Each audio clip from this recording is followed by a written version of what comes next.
തൃശൂരിൽ നടക്കുന്ന സംസ്ഥാന സ്കൂൾ കലോത്സവത്തിൽ പ്രിയപ്പെട്ട അമ്മയുടെ മനം നിറച്ച് കലോത്സവ കാഴ്ചകൾ സമ്മാനിച്ച് മകൻ ചൂണ്ടൽ സ്വദേശി രാജഗോപാൽ. അമ്മയുടെ സന്തോഷവും ആഗ്രഹങ്ങളും നിറവേറ്റിയ മകനുമൊത്തുള്ള വീഡിയോ ഹൃദ്യമാണെന്നും ഈ കരുതൽ സമൂഹത്തിന് മാതൃകയാണെന്നും ഉന്നത വിദ്യാഭ്യാസ സാമൂഹ്യനീതി വകുപ്പ് മന്ത്രി ഡോക്ടർ ആർ ബിന്ദു അഭിനന്ദിച്ചുകൊണ്ട് ഫേസ്ബുക്കിൽ കുറിച്ചു. 16 വർഷം മുൻപേ പക്ഷാഘാതം വന്ന് കിടപ്പിലായ അമ്മയെ ഇതിനോടകം 700-ലധികം വിവിധയിടങ്ങളിൽ അമ്മയുടെ സന്തോഷത്തിനായി കൊണ്ടുപോയിട്ടുണ്ടെന്ന് മകൻ രാജഗോപാൽ പറഞ്ഞു. രാവിലെ കലോത്സവ വേദിയിലെത്തിയ അമ്മ സാവിത്രിയെ മോഹിനിയാട്ടവും ഓട്ടംതുള്ളലും തിരുവാതിരക്കളിയും കാണിച്ചു. ഭക്ഷണവും മരുന്നുമൊക്കെ നൽകിയാണ് രാജഗോപാലൻ അമ്മയെ ഹാപ്പിയാക്കി കൊണ്ടു നടന്നത്. എൻ്റെ അമ്മ കിടപ്പിലായിട്ടൊരു 16 വർഷമായി. സ്ട്രോക്ക് നടന്നതാണ്. അപ്പോൾ ഞാൻ അമ്മയെ യാത്രയിൽ കൂടെ നമ്മുടെ ഈ അസുഖങ്ങൾ മാറ്റിയെടുത്തിക്കാണ്. അപ്പോൾ എല്ലാ സ്ഥലത്തും ഞാൻ അമ്പലങ്ങളായിട്ടും മറ്റുള്ള സ്ഥലങ്ങളായിട്ടും ഞാൻ അമ്മയെ കൊണ്ടുപോകാറുണ്ട്.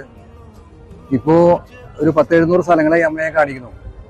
അതുകൊണ്ട് ഇപ്പം നമ്മുടെ അസുഖങ്ങൾ മാറി. നമ്മുടെ സന്തോഷമാണ് ഇപ്പം എൻ്റെ സന്തോഷം. അപ്പോൾ ഞാൻ കലോത്സവം തുടങ്ങി. അപ്പോൾ ഞാൻ അമ്മയ്ക്ക് കുറച്ച് പരിപാടികൾ കാണിച്ചു കൊടുക്കുന്നൊരു മോഹം ഉണ്ടായിരുന്നു. അപ്പം ഇന്ന് ഞാൻ മോഹിനിയാട്ടം കാണിച്ചു കൊടുത്തു. അതുപോലെ തന്നെ തിരുവാതിരക്കളി, ഓട്ടംതുള്ളല്. അപ്പോൾ 3 സ്റ്റേജ് ഞാൻ കവർ ചെയ്തു. ഇപ്പോൾ സമയം കാലത്ത് കൊണ്ടാണ്. ഇപ്പോൾ ഒരു ഏകദേശം 4 മണി കഴിഞ്ഞു. അഞ്ച് പേദനയും വീട്ടിലേക്ക് പോകണം. അപ്പോൾ എന്തായാലും അമ്മ ഇന്നത്തെ ദിവസം അമ്മ സന്തോഷമായിട്ടിരിക്കുന്നത്. അമ്മ ഹാപ്പി അല്ലേ? അമ്മ ഹാപ്പി അല്ലേ? അങ്ങനെ ഹാപ്പി ആയി പറയും. ഹാപ്പി ആയി.